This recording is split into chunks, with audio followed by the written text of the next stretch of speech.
அத்தியாயம் 19. அவைக்களம், ரணக்களம். திடீரென கீழே அவையினில் ஏற்பட்ட சலசலப்பை கவனிக்க வந்த வளவனார் மற்றும் விரல்வேலுக்கு அவர்கள் எதிர்பாராத அதிர்ச்சி காத்து கொண்டிருந்தது. அதிகார துணியோடு ஒருவன் அனைவரிடமும் பேசிக்கொண்டிருந்தான். அவனையும் அவனது உடையையும் கண்ட செங்கு வீரன் இவன் நிச்சயம் உறைந்தையிலிருந்துதான் வந்திருக்க வேண்டும் என்றும், அவனது கையில் வைத்திருந்த அரச முத்திரையையும் அதில் பொறிக்கப்பட்டிருந்த புலி சின்னத்தையும் கண்டவன் அவன் பெரும் அதிகாரம் மிக்க கோட்டை தலைவனாகவோ அல்லது ஏதேனும் பெரும் படைப்பிரிவின் தளபதியாகவோ புதிதாக பதவியேற்றவனாகத்தான் இருப்பான் என்பதையும் ஊகித்து கொண்டே ஒவ்வொரு படியாக மெல்ல அடியெடுத்து வைத்து பெரும் கம்பீரத்துடன் கீழே இறங்கினான் செங்கு வீரன் எனும் விரல்வேல். வந்திருந்த புதியவனை சுற்றிலும் 10க்கும் மேற்பட்ட வீரர்களை பாதுகாப்பிற்கு அழைத்து வந்திருப்பதையும் அவன் கவனிக்க தவறவில்லை. புதியவன் இடையில் செருகியிருந்த பத்திர சீலையை வெளியே எடுத்து உறக்க வாசிக்க ஆரம்பித்தான். பத்திர சீலையை அவன் பிரித்த வேளையில் அதன் இரு புறங்களிலும் இருந்த தங்க கைப்பிடி சீலையின் ஓரங்களில் தங்கம் மற்றும் வெள்ளி குழம்புகளால் பூசப்பட்டு அழகுபடுத்தப்பட்டு கம்பீரத்தோடு இருந்ததிலிருந்து அது நிச்சயம் சோழ மன்னன் வழங்கிய பிராமண பத்திர சீலையாகத்தான் இருக்கும் என அனைவரும் ஊகித்து கொண்டனர். அந்த பிராமண பத்திரத்தை அவன் உறக்க வாசிக்க ஆரம்பித்தான். இந்த பிராமண பத்திரத்திலிருந்து அனைவருக்கும் அறிவிப்பது என்னவென்றால், மலை நாட்டு மன்னனான இருங்கோவேல் சோழ நாட்டின் நலன் கருதி அமைச்சர்களின் ஆலோசனையின்படி சோழ வேந்தனாக முடிசூட்டி கொண்டார். மேலும் இந்த பிராமண பத்திரத்தையும் சோழ அரச முத்திரையையும் எவர் கொண்டு வருகிறாரோ அவர்தான் இனி புகார் நகருக்கும் கோட்டைக்கும் தலைவராக செயல்படுவார். அவரது கட்டளைக்கு யார் யாரெல்லாம் கீழ்ப்படிய மறுக்கிறார்களோ அவர்களெல்லாம் ராஜ துரோகம் இழைத்ததாக கருதப்பட்டு கைது செய்யப்படுவார்கள் என்று உறக்க வாசித்து முடித்தான். மேலும் இன்றிலிருந்து இப்போதிலிருந்து இந்த கோட்டைக்கும் நகருக்கும் நான் தான் தலைவன். ஆக இங்கு இருக்கும் அனைவரும் இனி என் சொல்லிருக்கே கட்டுப்பட்டவர்கள் ஆவீர்கள் என்று கூறிக்கொண்டே புலிச்சின்னம் பொறிக்கப்பட்டிருந்த பிராமண பத்திர சீலையை எதிரே வந்த செங்கு வீரனிடம் நீட்டினான். அதை வாங்கி படித்ததிலிருந்து சோழ மன்னனாக முடிசூட்டிக் கொண்ட இருங்கோவேலின் உத்தரவுப்படி சோழதேச முதன்மை அமைச்சர்தான் இந்த அறிவிப்பை வெளியிட்டுள்ளார் என்றும், புதியவனை புகார் நகர தலைவராகவும் நியமித்துள்ளவர் அவர்தான் என்றும் அறிந்து கொண்ட செங்கு வீரனுக்கு முதன்மை அமைச்சர் மீது பெரும் வெறுப்பு தோன்றியதை அவனது மாறிய முகபாவத்தில் இருந்தே அறிந்து கொள்ள முடிந்தது. சோழ வேந்தனான இளஞ்சை சென்னிக்கு அவையில் முக்கிய ஆலோசகராகவும் அந்தரங்க உதவியாளராகவும் இருந்த முதன்மை அமைச்சர் வெளியிட்டுள்ள அறிவிப்பு என்பதனை அவனால் ஏற்றுக்கொள்ளவே இயலவில்லை. அவரும் இப்படி இருங்கோவேலின் கைப்பாவையாக மாறிவிட்டாரே என்று அதிர்ச்சி அடைந்தான். முதன்மை அமைச்சர் வெளியிட்டுள்ள இந்த பிராமண பத்திரத்திலிருந்தே உறைந்தை முழுவதும் இருங்கோவேலின் கட்டுப்பாட்டுக்குள் வந்துவிட்டதையும் அவனை அங்கு எதிர்க்கும் துணிவுள்ளவர்கள் எவரும் இல்லை என்பதையும் உணர்ந்து கொள்ள அவனுக்கு கூடுதல் நேரம் தேவைப்படவில்லை. புகார் தலைவராக நியமிக்கப்பட்டவன் அதிகாரத்தோடு அங்கிருந்த அனைவரிடமும், இதற்கு முன் அரச அதிகாரிகள் எந்த பணியை சோழ அரசருக்கு விசுவாசமாக செய்து கொண்டிருந்தீர்களோ அந்த பணியிலேயே தொடரலாம். ஆனால் சோழ தேச மன்னரின் கட்டளைப்படி புகாரின் காவல் தலைவர், புகார் படை பிரிவுகளின் தளபதிகள், உபதலைவர்கள் என அனைவரும் எந்த கணத்திலிருந்து அவர்கள் வகித்து கொண்டிருக்கும் பொறுப்புகளில் இருந்தும் கடமைகளில் இருந்தும் கட்டாயமாக விடுவிக்கப்படுகிறார்கள். இனி அனைத்து பிரிவுகளுக்கும் நான் ஒருவனே தலைவன். எனது கட்டளையின்படியே இனி அனைத்தும் புகாரில் நடைபெற வேண்டும் என்று அதிகாரத்தோடு ஆணையிட்டான். எதிரில் நின்ற செங்கு வீரனிடம், நீயும் மாண்புமிக்க சோழ சக்கரவர்த்தி இருங்கோவேலின் உத்தரவுபடி உனது பொறுப்புகளிலிருந்து விடுவிக்கப்படுகிறாய். உனது கட்டுப்பாட்டின் கீழிருக்கும் சோழ படை அனைத்திற்கும் இனி நான் தான் தலைவன். ஆக பொறுப்புகளில் இருந்து விடுவிக்கப்பட்ட நீ உபதலைவனுக்குரிய மார்பில் அணிந்துள்ள பதக்கங்களையும் புலி இலச்சனையையும் இப்போதே ஒப்படைத்துவிட்டு உடனடியாக புகார் கோட்டையை விட்டு வெளியேறிவிடு என்று கட்டளையிட்டான் கோட்டை தலைவன். புலி இலச்சனையை ஒப்படைக்க மறுத்து கோட்டையை விட்டு வெளியேற மறுத்தால் என்ன செய்வதாய் உத்தேசம் கோட்டை தலைவர் அவர்களே என வினவினான் செங்குவீரன். மாண்புமிக்க சோழ சக்கரவர்த்தியால் கோட்டை தளபதியாக நியமிக்கப்பட்ட எனது உத்தரவுக்கு கட்டுப்பட மறுத்தால் உன்னை சோழ மன்னன் உத்தரவுக்கு அடிபணிய மறுக்கும் ராஜ துரோகியாக அறிவிக்க நேரிடும் செங்குவீரா. பிறகு நடைபெறும் விசாரணையில் நீ குற்றமற்றவன் என்று நிரூபிக்கப்பட்டால் நீ விடுதலை செய்யப்படலாம், இல்லையேல் உமக்கு சிறை சேதம்தான் என்று கூறியதோடு மட்டுமல்லாமல் சுற்றி நின்ற புகார் நகர காவல் வீரர்களிடம் அரச உத்தரவுக்கு கீழ்ப்படிய மறுக்கும் இவனை அரச துரோகம் இழைத்தவனாக அறிவிக்கிறேன். இவனையும் அரசருக்கு எதிராக சதிகளையும் சூழ்ச்சிகளையும் செய்து கொண்டிருக்கும் ராஜ துரோகி இரும்பிடர் தலையணையும் உடனே கைது செய்யுங்கள் என்று கட்டளையிட்டான். புதிதாக நியமிக்கப்பட்டுள்ள கோட்டை தலைவனின் உத்தரவுக்கு புகார் வீரர்கள் யாரும் செவிசாய்க்காமல் அப்படியே நின்று கொண்டிருந்தனர். தனது உத்தரவுக்கு யாரும் கட்டுப்படாததால் ஆத்திரமடைந்த கோட்டை தலைவன் புலிச்சின்னம் பொறிக்கப்பட்ட அரசு முத்திரையான இலச்சினையை எடுத்து அனைவரின் முன்பும் உயர்த்தி காட்டி, தாங்கள் யாவரும் எனக்கு கட்டுப்பட மறுத்தாலும் இந்த அரச முத்திரையான புலிச்சின்ன இலச்சனைக்கு கட்டுப்பட்டவர்கள் தான் என்பதை யாரும் மறந்திருக்க மாட்டீர்கள் என்று நினைக்கிறேன். ஒவ்வொருவரும் காவல் வீரர்களாக பொறுப்பேற்றுக் கொண்ட போது சோழ தேசத்திற்கும் சோழ மன்னனுக்கும் கட்டுப்பட்டவர்கள் என்றும் அவருடைய உத்தரவை மீறி மாட்டோம் என்று சத்திய பிரமாணம் எடுத்துக்கொண்டதையும் நினைவுபடுத்திக் கொள்ளுங்கள் என்று கத்தினான். அவன் புலி இலச்சினையை உயர்த்தி காட்டிய வேளையில் அரச முத்திரைக்கு கட்டுப்பட்ட சில புகார் நகர வீரர்களும் உறைந்த இருங்கோவேல் வீரர்களுடன் சேரவே செய்ததனால் சொற்ப எண்ணிக்கையுள்ள வீரர்களுடன் வந்த கோட்டை தலைவனின் பலம் கன நேரத்தில் உயர்ந்துவிட்டது. புதிய தலைவனின் சொல் கேட்டு வீரர்கள் இருவர் செங்குவீரனை கைது செய்ய 2 அடி முன்வைத்தார்கள். ஆனால் புகார் தலைவனாக நியமிக்கப்பட்டவன் உட்பட யாரும் அந்த சூழ்நிலையில் அப்படியொரு காரியம் அங்கு அரங்கேறும் என்று கற்பனை செய்து கூட பார்த்திருக்க மாட்டார்கள். ஏன் உறைந்தையை தனது கட்டுப்பாட்டுக்குள் எளிதாக கொண்டு வந்து சோழ அரசனாக தன்னை அறிவித்துக் கொண்ட இருங்கோவேல் கூட அப்படி ஒரு காரியம் அங்கு அரங்கேறப் போகிறது என்று கனவிலும் எண்ணியிருக்க மாட்டான்.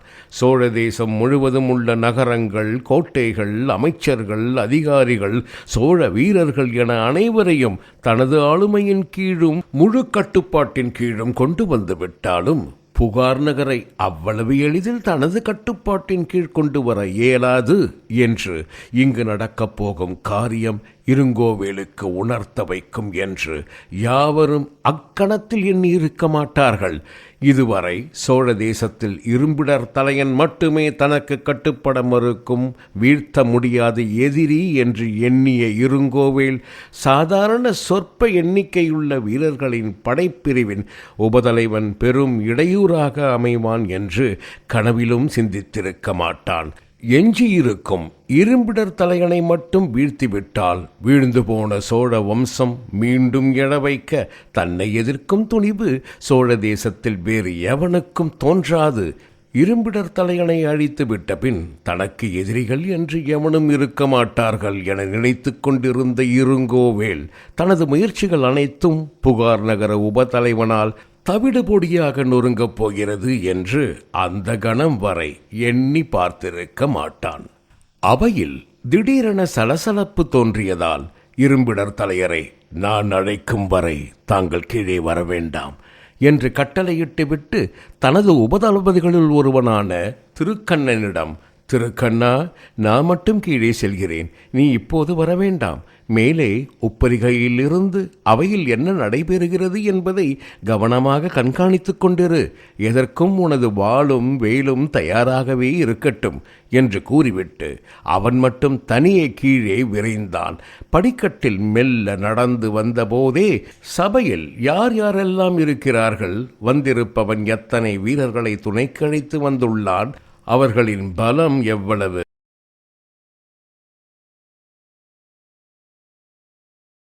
அவர்கள் எங்கெல்லாம் நிலை கொண்டிருக்கிறார்கள், அவனது சுபாவம் எப்படிப்பட்டது என எதுவும் அவனது கழுகு பார்வையிலிருந்து தப்பவில்லை. மேலும் வந்திருக்கும் கோட்டைத் தலைவனின் எதிரில் இருபுறங்களிலும் தனது உபதளபதிகளான டால்தோப்பியாசும் பரதவன் குமரனும் எதற்கும் தயாராக இருப்பதையும் கண்டுகொண்டான்.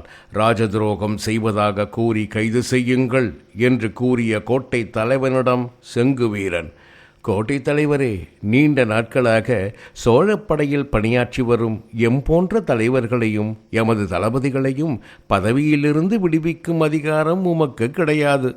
எமது எச்சரிக்கையையும் மீறி தாங்கள் ஏதேனும் முயற்சி செய்தால் அதற்குரிய பலனை தாங்கள் நிச்சயம் அடைய வேண்டி வரும் என்பதையும் நான் தங்களுக்கு தெரியப்படுத்திக் கொள்கிறேன் என்று எச்சரித்தான். அவனது எச்சரிக்கையை அலட்சியம் செய்த கோட்டைத் தலைவன் மீண்டும் ஒரு முறை, இவனை உடனே கைது செய்து சிறையில் அடையுங்கள் என்று கூறியதோடு மட்டுமல்லாமல், கடந்த சில தினங்களாக இவன் ஒற்றன் என்று கைது செய்து சிறையில் அடைத்திருக்கும் அனைவரையும் விடுதலை செய்து அதே சிறையிலேயே இவனை அடைத்து வையுங்கள் என்று கட்டளையிட்டான். கோட்டைத் தலைவனின் கட்டளையை யாரும் ஏற்காததால் அரச முத்திரையை உயர்த்தி காட்டிய பின் இருங்கோவிகளின் வீரர்களுடன் புகார் நகர வீரர்களும் சேர்ந்திருந்ததால் இருங்கோவேலின் வீரர்கள் இருவர் துணிந்து அவனை கைது செய்ய சில அடி முன்னால் வந்தவர்கள் அலறியபடியே கீழே சாய்ந்தனர். 2 இருங்கோவேலின் வீரர்கள் மீதும் மேல் மாடத்தில் நின்று கொண்டிருந்த திருக்கண்ணன் எறிந்த 2 வேல்களும் அவர்களின் மார்பில் பாய்ந்து குருதியோடு அவர்களின் உயிரையும் சேர்த்து குடித்து கொண்டிருந்தது. அந்த கணத்தில் கோட்டைத் தலைவன் இருங்கோவேலின் வீரர்கள் உட்பட எவரும் அந்த அசாதாரண காரியத்தை எதிர்பார்த்திருக்கவில்லை. கைது செய்ய முனைந்தால் அரச கட்டளைக்கு முற்பட்டு செங்குவீரன் சரணடைவான் அல்லது தப்பி விடுவான் என்றுதான் அனைவரும் நினைத்தனர். அவன் உறைந்தை அரசை நேரடியாக எதிர்க்க துணிவான் என்று யாரும் கனவிலும் நினைத்து பார்த்திருக்கவில்லை. தங்களுடைய 2 வீரர்களும் உயிரை விட காரணமான செங்குவீரனை கண்டு அனைத்து உறைந்தை வீரர்களும் அவர்களின் நீண்ட குத்தீட்டி மற்றும் வாள்களை தூக்கிக் கொண்டு அவனை நோக்கி ஆவேசமாக கத்தியபடியே தாக்க ஓடி வந்தனர். இதுவரை நடந்ததை செவ்வனே வேடிக்கை பார்த்து கொண்டு நின்ற செங்குவீரனின் உபதளபதிகளான டால்தோப்பியாசும் பரதவன் குமரனும் கோட்டை தலைவனின் இருபுறத்திலும் ஓடி வந்த இருங்கோவிலின் வீரர்களை தங்களது வாட்களால் எதிர்கொண்டனர். இருவரின் வேகத்திற்கும் ஈடுகொடுக்க இயலாமல் இருங்கோவேலின் வீரர்கள் ஒவ்வொருவராக சாய ஆரம்பித்தனர். அமைதியாக இருந்த புகார்கோட்டை அவையானது கன நேர பொழுதில் போர்க்களமாக மாறியதைக் கண்ட கோட்டை தலைவன் இருங்கோவேலின் வீரர்களை செங்குவீரனின் தளபதிகள் எதிர்த்து தாக்குவார்கள் என்று எதிர்பார்த்திருக்கவில்லை. ஆதலால் அதிர்ச்சி அடைந்தான். சில கண நேரங்கள் தான் நீடித்தது அந்த சண்டை. கோட்டை தலைவனை சுற்றிலும் இருங்கோவேலின் வீரர்கள் அலறியபடியே சாய்ந்து கொண்டிருந்தனர். செங்குவீரனின் உபதளபதிகளின் வாள்களை எதிர்த்து நிற்கக்கூட போதிய திராணியற்ற வீரர்கள் அனைவரும் அவர்களின் தாக்குதலை சமாளிக்க இயலாமல் வீழ்ந்தனர். கன நேர பொழுதுகளில் 2 உபதளபதிகள் மட்டும் தனது அத்தனை வீரர்களையும் சாய்த்து விட்டதை கண்ட கோட்டை தலைவனின் மனதில், இவர்கள் மனிதர்களா அல்லது தோற்கடிக்கவே இயலாத அரக்கர்களா என்ற ஐயம் எழவே செய்தது. கனநேர பொழுதிற்கு முன்பு பெரும் சலசலப்புடன் காணப்பட்ட அவையானது இப்போது பேய் அமைதியாக காட்சியளிப்பதை கண்ட கோட்டை தலைவன் டால்தோப்பியாஸ் மற்றும் பரதவன் குமரனால் வீழ்த்தப்பட்ட அனைவரும் இறந்து விட்டதால் உயிருக்கு போராடும் வீரர்களின் முனகல் சத்தம் கூட அந்த இடத்தில் எழாததால் சுடுகாட்டில் இறந்து கிடத்தப்பட்டுள்ளவர்களுக்கு மத்தியில் தாம் நிற்கிறோமோ என்று அவன் எண்ணும்படியாக புகார் கோட்டையின் அவை மாறியிருந்தது. டால்தோப்பியாசும் குமரன் பரதவனும் தங்களது வாள்களில் சிவந்த குருதி சொட்டிக்கொண்டே தன்னை நோக்கி வருவதை கண்ட கோட்டை தலைவனது மனம் பயத்தில் உறைய ஆரம்பித்து அவனது கால்களும் நடுங்க ஆரம்பித்திருந்தன. ஆனால் எதிரில் செங்குவீரன் மட்டும் சற்று முன்பு நடந்த கலேபாரத்திற்கும் தனக்கும் சம்பந்தமே இல்லை என்பது போல முகத்தில் புன்சிரிப்பை தவழவிட்டு கொண்டே நின்று கொண்டிருந்தான். சுற்றியிருந்த புகார் நகர வீரர்கள் தமது வீரர்களுக்கு ஆதரவாக களம் இறங்குவார்கள் என்று எதிர்பார்த்த கோட்டை தலைவன் ஏமாந்தே போனான். மாறாக அவர்கள் அனைவரும் கையை கட்டிக்கொண்டு நடக்கும் வாள்போரை வேடிக்கை பார்த்து கொண்டும் செங்குவீரனின் கட்டளையை எதிர்பார்த்து கொண்டும் இருந்ததிலிருந்து செங்குவீரனின் கட்டளை இல்லாமல் அவர்களை வைத்து துரும்பையும் அசைக்க இயலாது என்பதை புரிந்து கொண்டான் கோட்டை தலைவன். கன நேரத்தில் தனது வீரர்கள் அனைவரையும் இழந்துவிட்ட கோட்டை தலைவன் திருக்கண்ணன் வேலை பாய்ச்சிய முறை, டால்தொப்பியாஸ் மற்றும் குமரன் பரதவனின் சண்டையிடும் முறை, அவர்களின் வேகம் விவேகம் ஆகியவற்றிலிருந்து சோழ தேசத்தில் காணப்படும் சிறந்த 3 வீரர்களைத்தான் செங்குவீரன் தனது உப தளபதிகளாக கொண்டிருக்கிறான் என்றும், அதிலும் செங்குவீரன் தன் மனதில் என்ன நினைக்கிறானோ அவனது கட்டளை இல்லாமலேயே குறிப்பால் உணர்ந்து நிறைவேற்றவல்ல சிறந்த வீரர்களைத்தான் அவன் பொறுக்கி எடுத்து தக்க பயிற்சிகளை அளித்து தனது உபதளபதிகளாக கொண்டுள்ளான். அவனை வீழ்த்துவது அவ்வளவு எளிதான காரியமாக இருக்கப் போவதில்லை என்பதையும் உணர்ந்து கொண்டான். தமது அரசன் இருங்கோவேள் தமது ஆட்சியை எதிர்க்கும் ஒரே எதிரி இரும்பிடர் தலையன் மட்டுமே என்று எண்ணிக்கொண்டிருக்கிறாரே, இந்த ஒரு உபதலைவனை அவர் எப்படி எதிர்கொள்ளப் போகிறாரோ என்று கலங்கினான். டால்தொப்பியாஸ் மற்றும் பரதவன் குமரனின் வீரவாள் பாய்ந்து இறந்த உறைந்த வீரர்களின் உடல்களிலிருந்து வெளிப்பட்ட குருதி அவனது கால்களை நனைத்து கொண்டிருப்பதையும், இருவரது வாள்களை சுழற்சி வீசும்போது தெரித்த குருதி தனது உடைகள் மற்றும் முகம் முழுவதும் ஆங்காங்கே திட்டு திட்டாக படிந்துள்ளதையும் பார்த்த கோட்டை தலைவனது முகத்தில் பெரும் அருவருப்பு சூழ ஆரம்பித்தது. இருக்கும் சூழ்நிலையை சுற்றி பார்த்த செங்குவீரன் தனது உபதளபதிகளின் தைரியத்தையும் வீரத்தையும் பாராட்டியபடியே கோட்டை தலைவரின் முன் வந்து, கோட்டை தலைவர் அவர்களே, தாங்கள் கூற வேண்டிய அனைத்தையும் கூறி முடித்து விட்டீர்களா, அல்லது இன்னும் கூறாமல் ஏதேனும் மிச்சம் வைத்திருக்கிறீர்களா என்று வினவினான். சற்று முன்பு நடந்த சண்டைகளை பார்த்து நடுங்கி போயிருந்த கோட்டை தலைவன் பயத்துடனே, தாங்கள் அனைவரும் பெரும் பிழை செய்து விட்டீர்கள். இதற்கான பலனை தாங்கள் விரைவில் அடைவீர்கள். இப்போது திமிருடன் இருக்கும் நீ விரைவில் உனது கர்வம் மற்றும் ஆணவம் என அனைத்தையும் இழந்து சோழ மன்னன் இருங்கோவேளின் முன்பு அடிபணிவாய் செங்குவீரா. இன்று நீ செய்திருக்கும் இந்த பெரும் பிழைக்கு பிற்காலத்தில் பெரிதும் வருந்துவாய் என்று அந்த சூழ்நிலையிலும் பயத்தில் நடுங்கிக் கொண்டே எகத்தாளத்தோடு பேசினான் கோட்டை தலைவன். மேலும் தொடர்ந்த அவன், கோட்டை தலைவனாக நியமிக்கப்பட்ட எனது கட்டளைக்கு நீ முதலில் பணிந்து இருக்க வேண்டும். அதையும் செய்யவில்லை. சோழ மன்னன் இருங்கோவேளின் கட்டளைக்காவது அடிபணிந்திருக்க வேண்டும். நீ அதற்கும் மறுத்து விட்டாய். சோழ அரச முத்திரையான புலி இலச்சினைக்கும் நீ அடிபணியவில்லை. இதுவரை சோழ தேசத்தில் யாரும் செய்யக்கூடாததை நீ செய்துவிட்டாய் செங்குவீரா. நீ இங்கு எதிர்த்தது என்னை மட்டுமல்ல, சோழ மன்னனான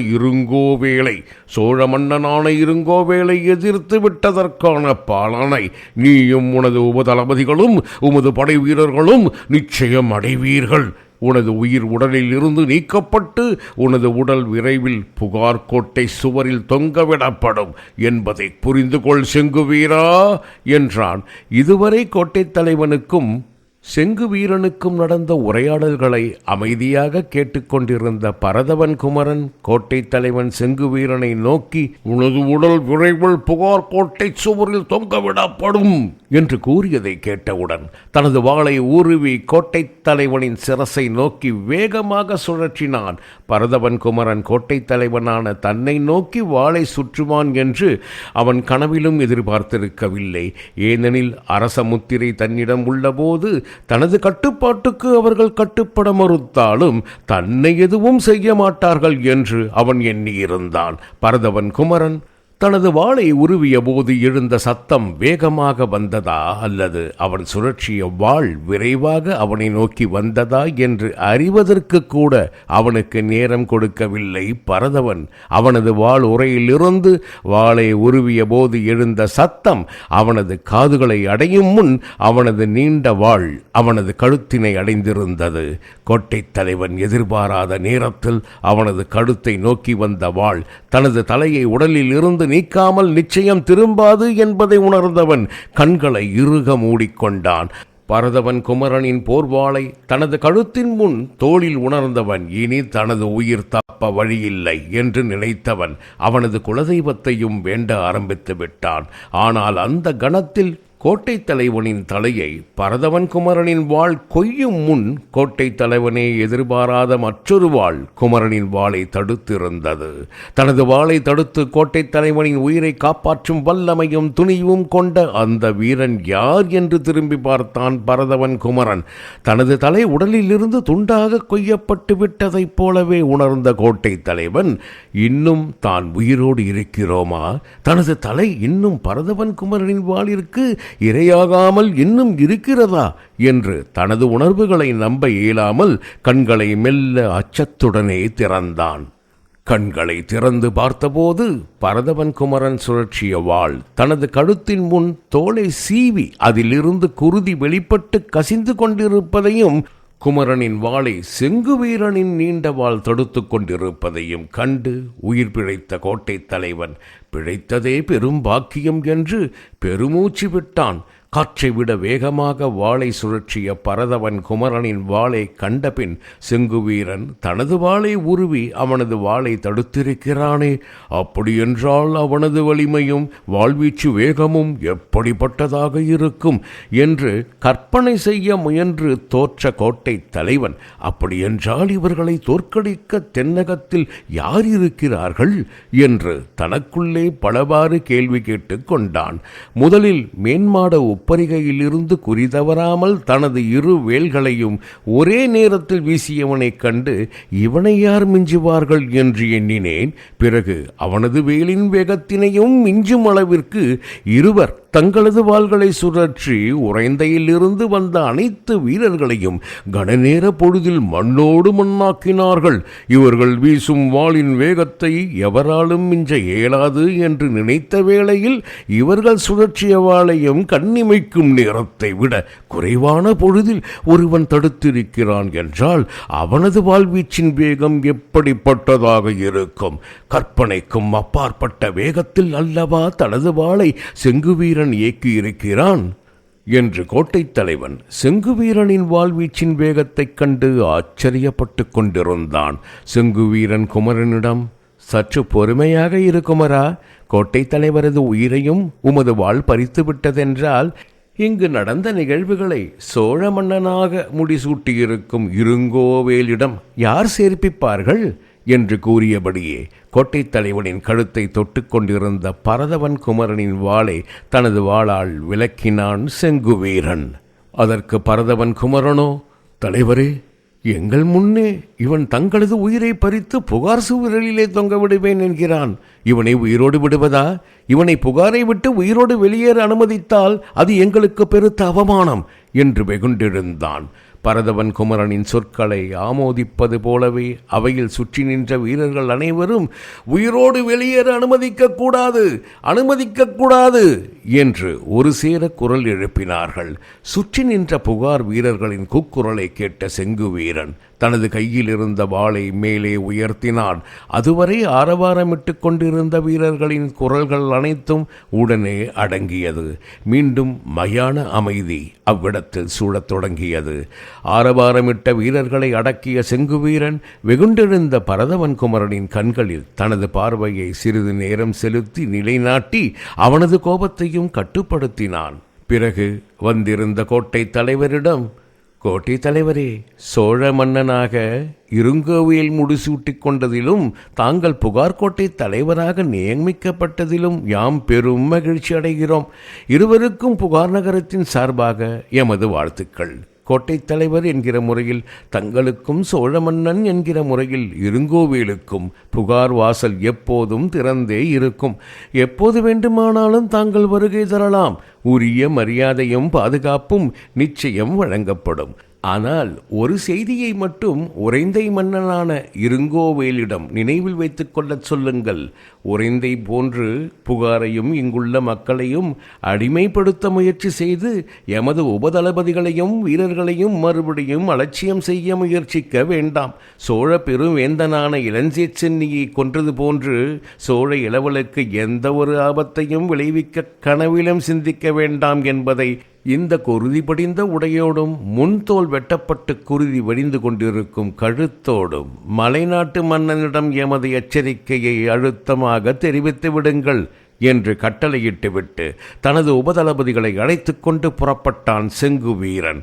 இரும்பிடர் தலையர் வளவனாரிடம், இப்படிப்பட்ட பேராண்மை மிக்க தலைவன்தான் தற்போதைய சூழ்நிலைகள் சோழ தேசத்திற்கு தேவை என்று செங்குவீரனை பற்றி குறிப்பிட்டதை நினைத்தபடியே கீழே அவையில் நடந்த கலைபாரத்தை முதல் மாடத்தின் உப்பரிகையில் இருந்து கண்டு கொண்டிருந்தார் வளவனார். இரும்பிடர் தலையர் கூறியது அனைத்தும் உண்மைதான். அவர் கணித்ததை விட செங்குவீரன் வேகமாகவும் தைரியமாகவும் தான் இருக்கிறான் என்று அக்கணம் செங்குவீரனை எண்ணி அவர் மகிழ்ச்சி கொள்ளவே செய்தார்.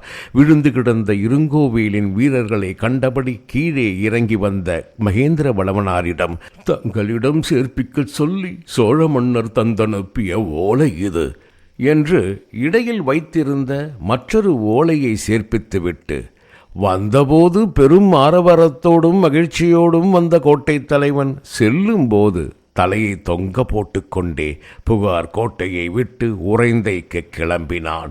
ஓலையில் கட்டியிருந்த நூல் கயிற்றோடு சேர்த்து செங்கருஞ் சாந்து குழம்பினால் பதிந்திருந்த புலிச்சின்னம் களையாததிலிருந்து இந்த ஓலை இன்னும் பிரிக்கப்பட்டிருக்கவில்லை, இது தனக்கு மட்டுமே அனுப்பியிருக்கும் இரகசிய ஓலைத்தான் என்று நினைத்தவாறே கட்டியிருந்த நூல்கயிற்றை அவிழ்த்து ஓலையை வாசிக்க ஆரம்பித்தார். அந்த ஓலையை வாசிக்க ஆரம்பித்த பின்னர் வளவனாரின் முகத்தில் பெரும் குழப்பம் குடிவந்து விட்டதை மாறிய அவரது முகபாவனைகள் வெளிப்படுத்தின. ஓலையை பற்றி விவாதிக்க வளவனார் இரும்பிடர் தலையரை நோக்கி மேல் மாடத்திற்கு விரைவாக சென்றார். ஆனால் அவர் அடிகளாருடன் ஏற்கனவே அங்கிருந்து கிளம்பிவிட்டதனால் யாருமற்ற வெறுமையான அறை மட்டுமே அவரை வரவேற்றது. பெரும் குழப்பத்துடன் யாரும் அறியாத வண்ணம் அந்த ஓலையை இடுப்பில் சொருகியபடியே தனது இல்லத்தை நோக்கி விரைந்தார் வளவனார்.